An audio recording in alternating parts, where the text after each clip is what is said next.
in your life, okay? If God still use you, no, you are unkillable. You are unkillable. Hindi ka mamamatay kung may purpose pa si Lord sa buhay mo. Palakpakan natin ito. Why? Kasi malala pala, dun lang namin nalaman, no? Pero alam na ito ni Papa, dun lang namin nalaman na si Bishop at saka si Nanay Edna, yung kanyang asawa din ng pastora, of course, ay grabe pala ang tindi ng tama ng COVID. As in talagang, kung binalikan nila, yung panahon ng COVID, grabe pala ang pagkatama sa kanila na parang mamamatay na talaga sila. Pero ang sabi niya, if God has still a purpose in your life, hallelujah, you are unkillable. Amen ba mga kapatid? No? Yung mga nararamdaman natin sa mga sakong, sa buko-buko, yung mga likod. Kapatid, if God has still a purpose in your life, God will able to beat your heart to live that purpose. Amen ba mga kapatid? Hello, amen ba? Amen ba mga ikson? No? Yan yung nagrema sa akin, sabi ko, no? Kaya tayo, habang tayo may ginhawa pa, may hininga pa, laban sa buhay.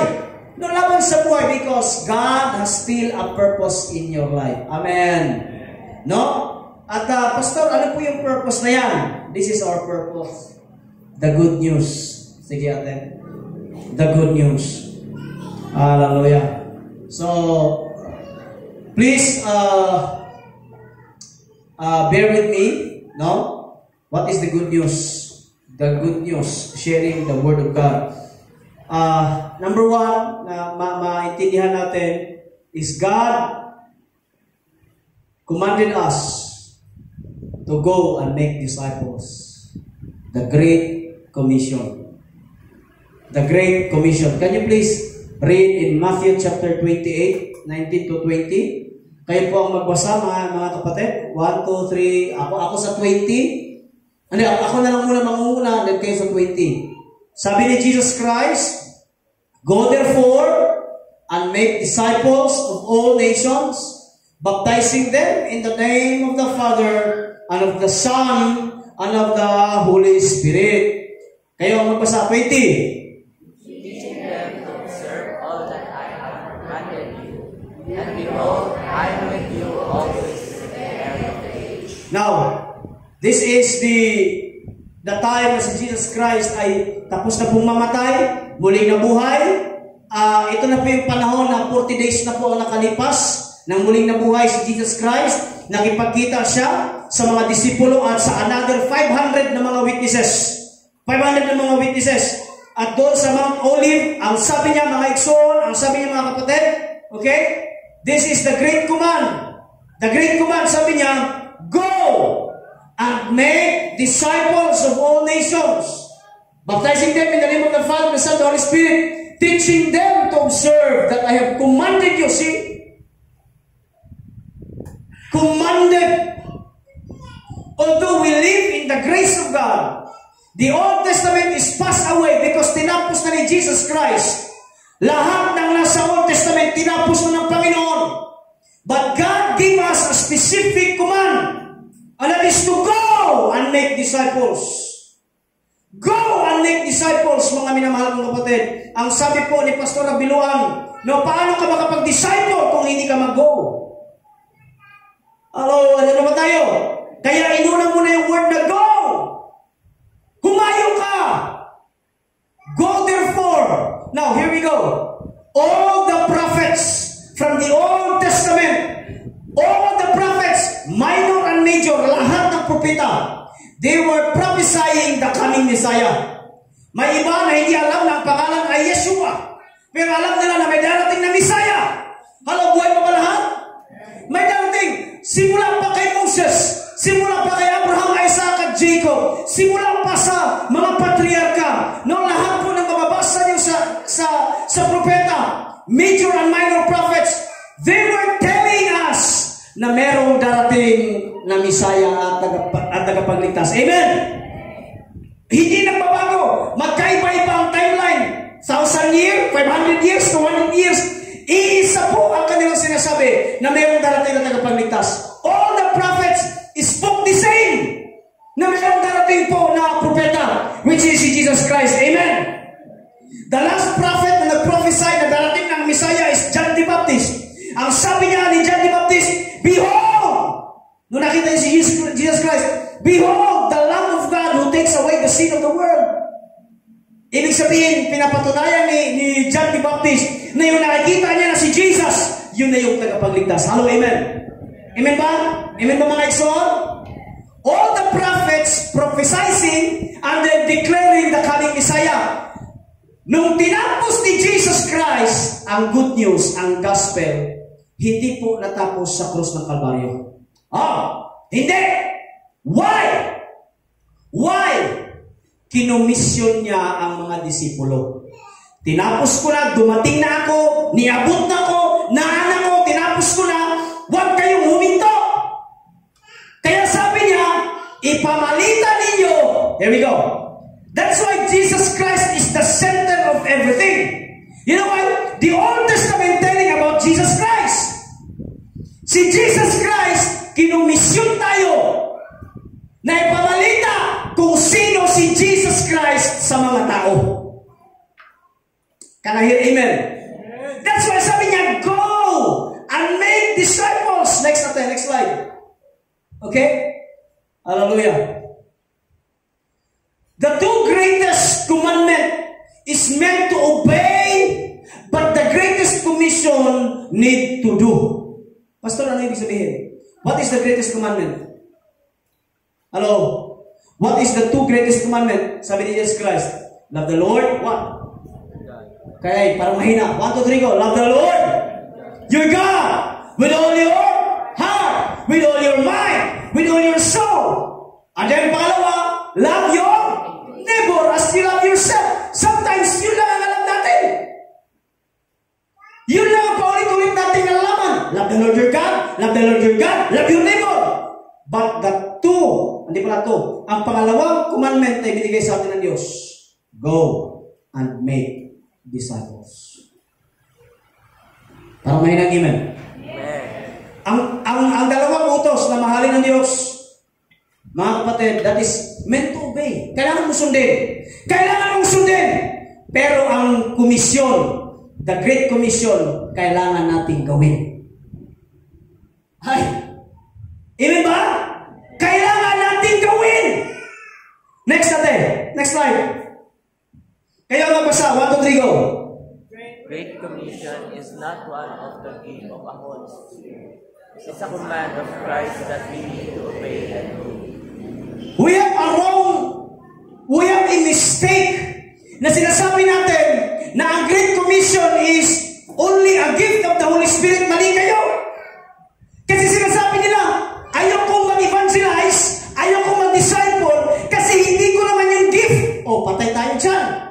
Kapatid, evangelism and discipleship is not one of the gift of the Holy Spirit. It is a command of Jesus Christ. Hindi mo kailangan ng gift. Sabi, hindi ko kasi kaya ang mag-evangelize. Now let me tell you, you don't need a profound biblical expository or theological background para ma-share mo si Jesus Christ. You know, when Samaritan woman encountered Jesus Christ in the Jacob's well, dumaan ba siya ng Bible study? Dumaan ba siya ng doctrine? Dumaan ba siya ng discipleship? Dumaan ba siya sa sayon? Hindi!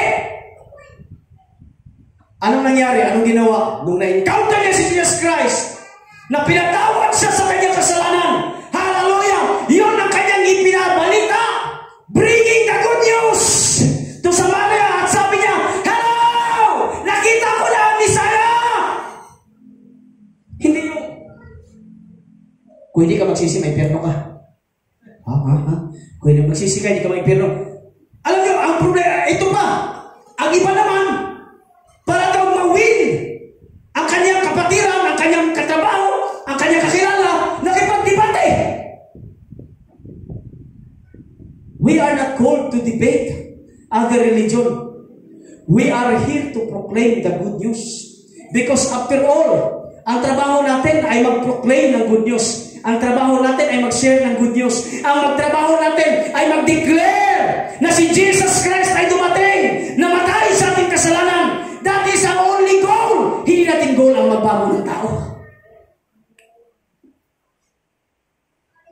Can I hear amen? Amen. Sometimes para tayong, Pastor, ang tagal ko nang in-invite, ang tagal ko nang sinabihan, hindi pa dumarating. Eh di, anong sabi sa parable? May seed, the parable of the sower. May buto na saan dumaan? Saan nalaglag? Exactly! Yung in-invite mo mga kapatid, na hanggang ngayon 5 taon nang hindi pumupunta sa church, yun yung mga puso na bato.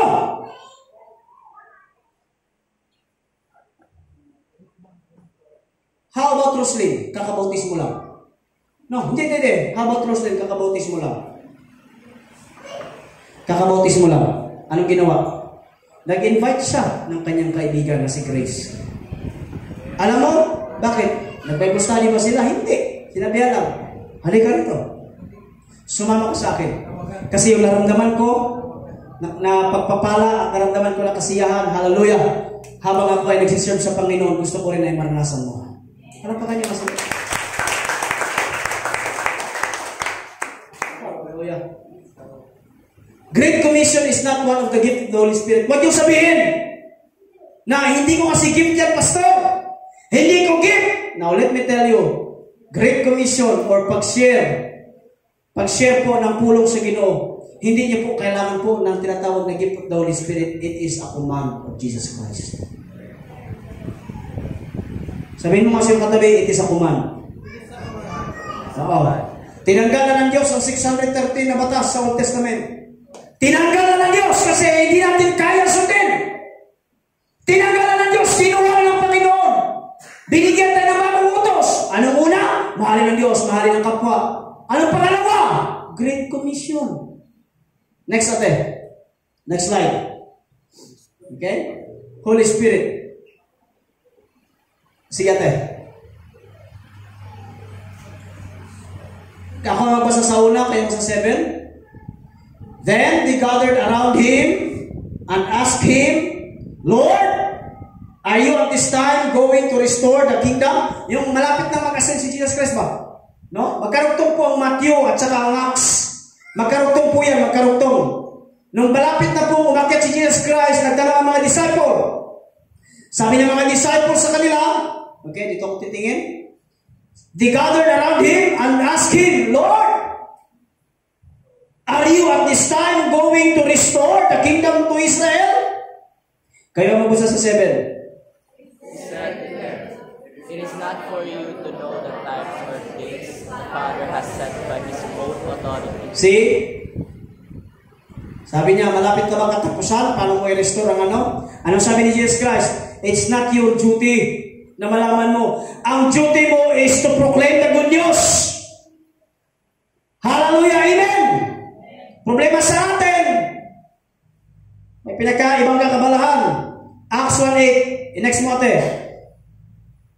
Kayo magbasa. 1, 2, 3, go! But you will receive power when the Holy Spirit comes on you. And you will be my witnesses in Jerusalem, Judea, and Samaria, to the ends of the earth. Now, here we go. Listen to this very carefully. Mga katusap, mga mahal ko sa Panginoon. Ate, next mo. We ask God, please, your eyes sa blackboard. We ask God why there's no miracle. Because we stop sharing the good news. It's the proclamation of the gospel that enable us to see the wonders and miracle of God. Pastor, paano mo nalaman? Balik mo sa Acts 1:8 ate. Look at that. Look at the verse. Sabi ni Jesus Christ, but you will receive the power of the Holy Spirit comes on you. When the Holy Spirit comes on you, and you will be my witnesses in Jerusalem, in Judea and Samaria, and to the ends of the earth.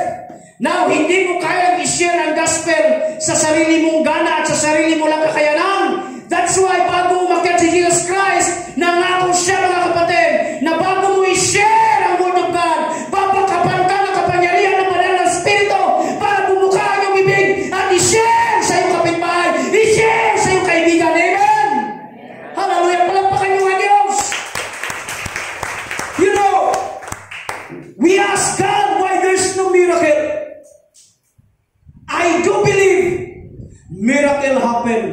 when you share the Word of God. Bakit, Pastor? Bakit, Pastor? Bakit ganun? Bakit ganun? Tingnan nyo. The moment the first century Christians, the disciples, nung sila nag-share ng Word of God, ano nangyari? Ano nangyari? Mga may sakit gumaling. Hallelujah. Hallelujah. Nandiyan mo kayo mga kapatid? They turn the world upside down. Ibig sabihin, talagang lumaganap. Hallelujah. Lumaganap ang salita ng Panginoon despite sa marami pong mga hindrances. Marami pong gustong patayin sila lahat. Pero because there's a miracle. Because they share the gospel, they protected by the Holy Spirit. Amen. At alam nyo, kung hindi sila binakapan ng Holy Spirit, ang Word of God, ang Kristyanismo, hindi makakarating sa atin ngayon. Amen. Amen. Alam nyo, eto, gusto kong sabihin sa inyo. Every Sunday, we came here, and then, lagi natin sinasabi, Lord, ano ang mensahe mo para sa akin? Ano ang mensahe mo para sa akin? Throughout many Sundays, we are selfish. Sabihin mo nga sa'yo katabi, napaka-selfish mo. Hindi. Maging aminado tayo. Sa likod, sabihin mo, napaka-selfish mo. You know why? You know why? Every Sunday, pag umupo ka dyan, sasabihin mo, Lord, ano ba ang para sa akin? Ano ba ang para sa akin? Ano ba ang mapapamotivate sa akin? Ano ba ang mapa-encourage sa akin? Para sa akin, para sa akin, para sa akin, para sa akin. Naklaro naman ang mandato ng Diyos na hindi para sa iyo. Ang mandato ng Diyos is go, go, go, and go.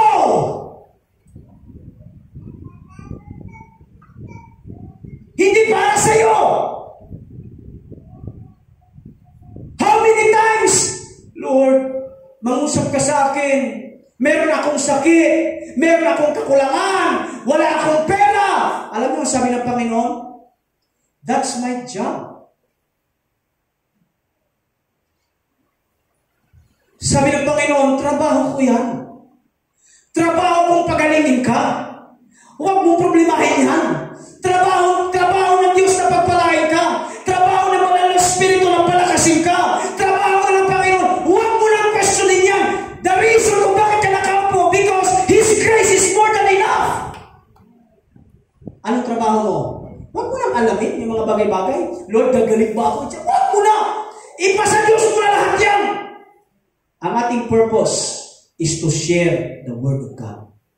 When you share the Word of God, miracle will happen. And the biggest miracle, kung yung kapitbahay mo, yung kaaway mo, yung nangutang sa'yo, yung pinagutangan mo, nakatanggap sa Panginoon, yun ang pinakamalaking milagro sa buhay nila. Amen? Palakpakan niyo mga kapatid.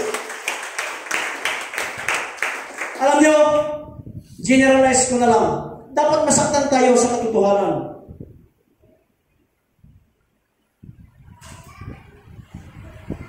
It's time for us to share the Word of God. To share the gospel.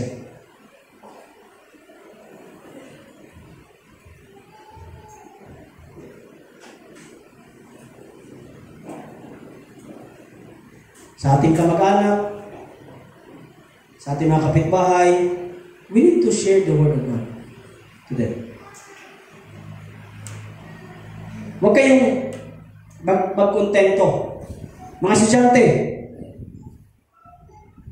kaya na-challenge ako Na-challenge ako. Darating ang panahon, pupunta tayo sa mga subdivision. Mag-i-evangelize tayo lahat.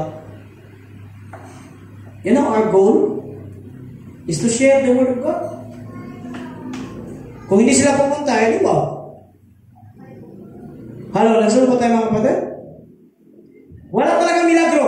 Let me tell you, there's no miracle if you do not speak the name of Jesus sa iyong kapitbahay. Say, Pastor, hindi ko alam kung paano mag-share. Hindi mo na kailangan na siya ay makasalanan, siya ay nagkasala, may impyerno, hindi na. Kung ano ang na-experience mo, kung sino si Jesus sa buhay mo, yun yung i-share mo sa kapitbahay mo. Hindi mo na kailangan pa ng theological background para mag-share. Can I hear amen? That's why tawag dyan is testimony. What is your testimony? Testimony is the story of overcoming your test. That's why it's what we call testimony. Can I hear amen? Sa katrabaho mo, kayo mag-share. Alang-alang, pumunta ka sa pastor doon para mag-share. Share the word of God. Share the gospel. Next natin, last but not the least. They began to speak in tongues. Okay? Sige, versikulo tayo. Acts chapter 2, verse 1 to 2. Okay, ako ang magbasa sa 1, kayo magbasa sa 2. On the day of Pentecost, sunod-sunod na to, all the believers were meeting together in one place. Kasi nung umakyat na si Jesus Christ, wala na silang nakita na Diyos. Piling nila, takot na naman sila. Yung takot nila naramdaman nung hinuli si Jesus Christ, ay the same na takot naramdaman nila nung umakyat si Jesus Christ. Sabi nila, paktay tayo dito, wala na tayong tagapagligtas. That's why on the day of Pentecost, all the believers were meeting together in one place. Verse 2, 1 to 3, go.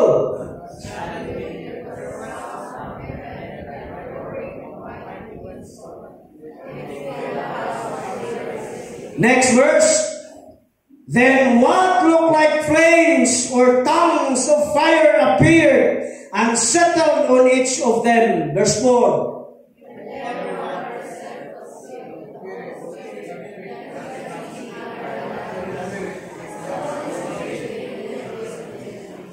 And everyone present, hallelujah, was filled. This is the promise of Jesus Christ. Sabi niya, do not tarry in Jerusalem. Wag muna kayong umalis in Jerusalem. Magtipon-tipon muna kayo sa Jerusalem. Sapagkat ibababa ko, ibubuhos ko ang banal na Espiritu. Anong sabi? And everyone present was filled with the Holy Spirit and began speaking in other language or speak in tongues. As the Holy Spirit give them this ability. Now, there are two kinds of speaking tongues. The unknown tongue, that is what we call the heavenly tongue. Ang pangalawa is ang lingwahe or tongues na iintindihan ng nakakarami. Amen? Pastor, bakit importante ang speaking tongues? Because sa panahon na sila sa upper room, itong panahon na ito, yung binabasa natin, ang mga disipulo ay nagtipon-tipon doon sa itaas, sa upper room. They were speaking Aramaic. They were speaking Jews, mga Hudyo. Sa kanilang nakapaligid, sa kanilang may nagsasalita ng Roma, may nagsasalita ng Grego, may nagsasalita ng Bisaya, may nagsasalita ng kahit ano-ano. But when the Holy Spirit filled this place, filled their hearts, they began to speak in tongues. Kaya yung mga nandun sa baba,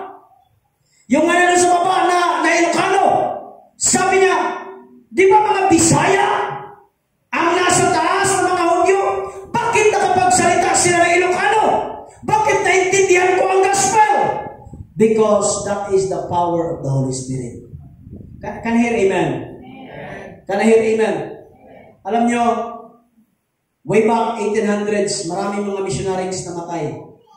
Throughout Cambodia, Papua New Guinea, Africa, etc. Alam nyo, I never forgot. May isang cannibal na tribe. Hallelujah. Hinahabol ito yung isang missionary. Kasi papatayin. Nandiyan ba tayo mga kapatid? No? Papatayin. As in talagang papatayin. Hinahabol siya. Hinahabol na gusto patayin. Ang purpose ng missionary na ito is mag-share ng gospel. Hallelujah. Alam nyo, na nasa bangin na siya at papanain na siya. Sabi niya, Lord, here's my spirit. No? Kunin mo na. And nung nag-speak in tongues siya, he began to speak in tongues. Lahat po ng mga cannibal na humahabol sa kanya, namangha at lumuhod. You know why? Kasi ang sinasabi niya at sinasalita niya ay hindi na Amerikano, kundi yung lengguwahe ng cannibal. Can I hear amen? Can I hear amen? When you share the word of God, miracle will happen. Para may nag-amen. May sakit ka? Proclaim the good news. Hindi mo trabaho na alalahanin ang sakit mo. Hindi mo alalahanin na wala kang ulam mamaya. Why? No, totoo.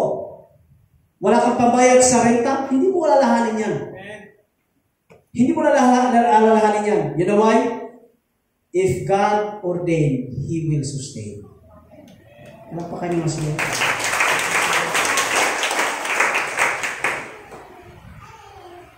Mga kapatid, wala pang pinaghihirap ang Diyos sa mga taong naglilingkod sa Kanya.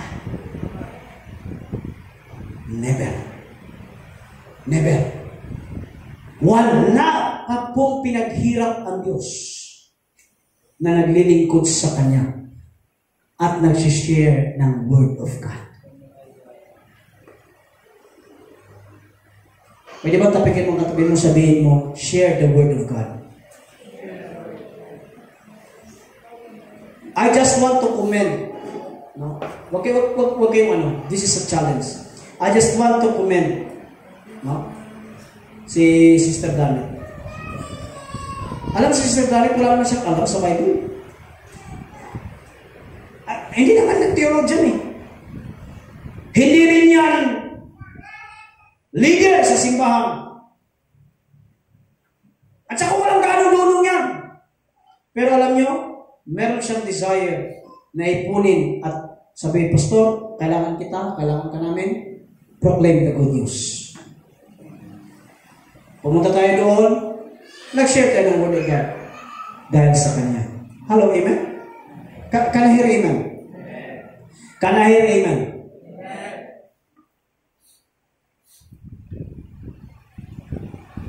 It's time for us to proclaim the good news. Pastor, hindi talaga nagbago. Bakit?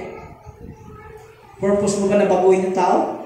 Alam niyo bakit masama ang damdamin natin? 5 taon mo na yung asawa mo, gusto mong dalhin sa simbahan, bakit ayaw pa rin? Hindi totoo yan. You know why? Kasi gusto nating baguhin yung tao. Pero tandaan po ninyo, tanging banal na spirito lamang ang nakakapagbabago ng tao. Maniwala kayo. Amen. Bakit? Yung asawa mo sasabihin ka rin, sus, simba-simba ka. Baba ni mo perting kuyawa. Na? Ano? Ano? Pupunta ka ng church? Ano? Pupunta ka ng church tapos yung bibig mo, grabe. Sometimes ganun eh. Pero ako naniniwala, God will meet that person in the proper time, in the proper place. Amen? Amen ba? Kailangan lang talaga na bahagian ang salita ng Panginoon. Amen? Okay, next natin. There's a parallel story of the Babylon. The story of Babylon, please bear with me. There's a parallel story of Babylon and the upper room. The Babylon and the upper room. Hallelujah! Sino po nakaalala ng story ng Babylon? After the flood of Noah, hallelujah, ang mga tao, nung lumaganap na ang lahi ni Noah, sila po mga kapatid ay nagtipon-tipon sa isang lugar sa Babylon. And sila po ay nagtayo na tinatawag natin na Tower of Babylon. Tower of Babylon. Hallelujah. At ang namumuno po ay sino? Sino? Nimrod. Si Nimrod. Okay? Anong nangyari po doon sa Tower of Babylon? Ang sabi ni Nimrod, let us get together, magsama-sama tayo, gumawa tayo ng torre para kung bahain man ng Diyos. Hallelujah. Ang buong mundo, kaya natin umakyat doon sa torre at maabot natin ang langit. That is pride. Hello, amen? Anong ginawa ng Diyos? Si Lord bumaba mula sa langit at distort nila ang mind. Hindi pala mind, mga language. Doon nag-umpisa ang iba't ibang lingwahe. Because they speak the same language eh. Buhay pa ba lahat? Para magaling ba?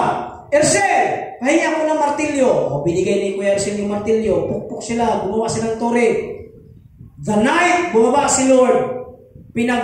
Sabi ng Bisaya, pinaglibog-libog ba? No? Anong sa Tagalog nun? Nilito-lito ng Diyos ang kanyang lingwahe. Kaya kinabukasan, magkatabi tayo matulog, di ba? Persel? Sabi ko, Persel, tagayan na mo mauna. Ingon na ka sa imong kwan, imong lingguhay nga pagasiningse or kwan. Sabi mo, ha? Diyan ka mawatan. Hindi ka ganun yan eh. Ganun yan eh. Kaya narito-rito sila doon. Narito-rito sila doon. Yung iba na Koreano, annyeonghaseyo. Ha? Konnichiwa, sayonara. Ha? Doon nag-umpisa yung lingwahe. Doon sila nagkawasal. Kaya sabi ngayon, yung magkaparehas ng lingwahe, kapampangan. Okay? For example, yung mga Ilocano, naimbag na, o gabi na, naimbag na Rabi Kamsat. Sabi ng mga Bisaya, ha? Ha? Oo, sabi ng mga Bisaya, di tamay man siguro waling. Pitkon ko ganun ba? Hindi na sila nakaintindihan. Kaya ang ginawa nila, yung mga parehas Bisaya, umalis. Yung parehas Ilonggo, umalis. Sabi ng Ilonggo, damot ikal gina. Sa amin gina, kwarta, ginabi ko, ginapala. Oo, ganun ba? So wala na. Hindi na nagkaintindihan. Hindi na nagkaintindihan. Naalala ko tuloy. Sabi ni Nanay Edna, nag-preach daw siya dito sa may Valenzuela, kay Pastor Nilo. Valenzuela ba ba? Marikina. Bulacan, ha? Caloocan. Pumunta daw siya sa... Kasi Tagalog siya, Bisaya siya. Ang mga Bisaya, fluent sa English at saka sa Bisaya. Pero pagdating sa Tagalog, tuhan balintong lagi. Tapos sa mga Bisaya, parang napaka-awkward pakinggan pa ng Tagalog. Tapos si Papa minsan, di ba lumilihis pa? Di ba? So, sabi ni Nanay Edna, siya daw speaker, sabi ni Nanay Edna, Lord, ano bang gagawin ko dito? Puro Tagalog naman yung mga member. Ano gagawin ko para maintindihan nila yung mensahe? So nag-speak in tongues na siya, hindi na kaya ng-speak in tongues. Alam mo yung ginawa niya? Sabi niya, sino ang mga Bisaya dito? 50% nagtaas ng kamay. Sino mga Tagalog dito? Taas din ng kamay yung mga bata. Tagalog. Sabi niya, sige, ganito. Salitan kayo, alternate. Bisaya, Tagalog, Bisaya, Tagalog, Bisaya, Tagalog, Bisaya, Tagalog. Magpipreach ako ng Bisaya.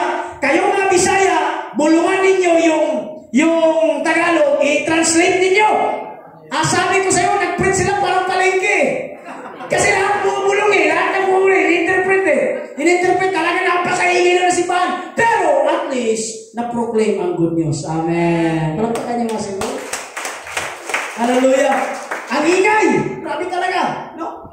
Kaya sabi ko sa, mapalad tayo. No? Mapalad tayo kasi ako ay fluent ako magpagsalita ng Tagalog na ngayon. No? By God's grace.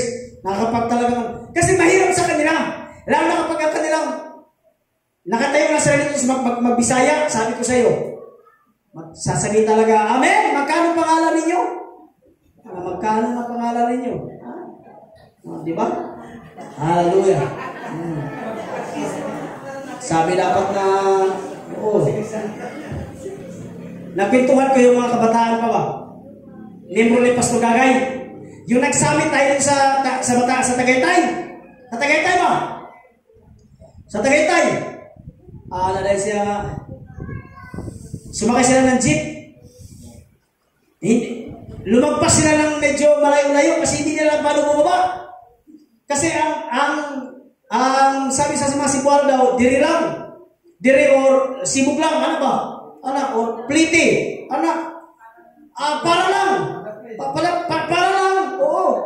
Sus, sabi lang, para lang. Wala talaga. Hindi na maintindihan. Nakalagpas na sila. Tapos nagtanong na sila doon sa katabi. Totoo, true story. Ano pa yung, ganito, ganyan, yung dito lang kami, yung sabi niya. Kaya sabihin mo lang na, tabi lang po. Sabi at sigaw na, tabi lang po. Doon gumanon yung jeep. Malayo na sila. Lakad ulit sila. Lakad sila ulit. Kaya pala, nagabot ng pliti po. Anong pliti? Pliti ba? Pliti. Sa Bisaya, pliti. Pamasahe ba? Bayan ba? Bayan. Pliti mga sa Bisaya. Pliti po. Pliti. Anong pliti? Kaya nag-distort yung language. No? Na-distort yung language. Kaya, mapalad tayo mga minamahal kong kapatid. Hallelujah. Praise the Lord. Kwento nga ni Papa na nakaraan. Hallelujah. Naimbitahan daw siya sa bagong salta siya sa Manila, naimbitahan siya mag-preach sa mga puro Tagalog daw. Natapos na siya mag-preach, si Papa lahat. Grabe ang singot, pawis ba? Parang Jolene, pawis kasi. Iniisip mo pa kasi yung translasyon. Pag Bisaya ka ba? Kaya may nasapak ako na sa high school, hindi ko lang sinabi kay Papa. May nasapak ako kasi Bisaya daw ako eh. Oh. Grabe ang pawis daw ni Papa, talaga naman. Tapos, may sumigaw doon na leader na, Pastor, dapat nag-Bisaya ka na lang mag-preach. Bakit? 90% sa amin dito nakasabot ng Bisaya. Sabi ni Papa, bakit ngayon yung palang sinabi? No, natapos namin sa dito nagtagalog na siya. Masaksak sinagol lagi.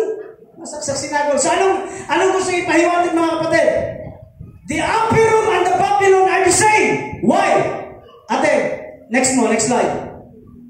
Okay, sige pa. Next slide. Yan. Taas mo ate. You know, ang mga tao noon, they built a tower. And the disciples was in the upper room. In Babylon, there is pride to be God. Gusto nila maging Diyos. Hallelujah. But in Pentecost, kung saan sila nakikita, they worship the living God. Hello, amen. Babylon, God came down to stir up the people. In Pentecost, God bumaba to unite them in one message. Amen? Amen? God came down to give them languages unscattered sa panahon sa Babylon. But in Pentecost, God came down to empower, to scatter, and proclaim the good news. Amen pa mga igsoon? Next tayo ate. Last but not the least. Sabi po ng isang pastor, missionary, kilalang pastor. Hallelujah! Ang sabi niya, sabi ni Hudson Taylor, the Great Commission is not an option to be considered. It is a command to be obeyed. Nandiyan mo ba tayo mga kapatid? Now, I ask you, dito ang magtatapos. Sino ang gusto ng milagro sa buhay?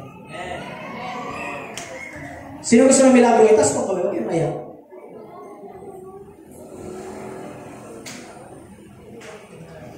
If you want a miracle in your life, start preaching the Word of God.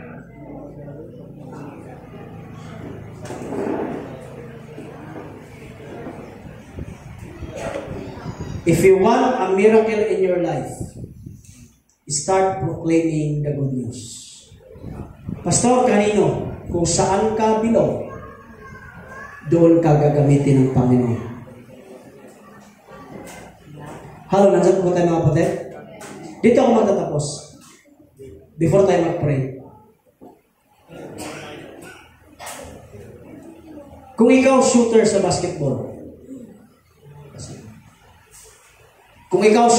basketball, kailangan mong tumakbo at maghanap ng libreng espasyo. Kasi, hindi ka papasahan ng kakampi mo kung hindi ka libre. Kung hindi ka available. Hindi ka papasahan ng bola ng pagpapala ng Diyos kung ang puso mo hindi available sa mag-proclaim ng good news. Alam po kanyo mga siguro?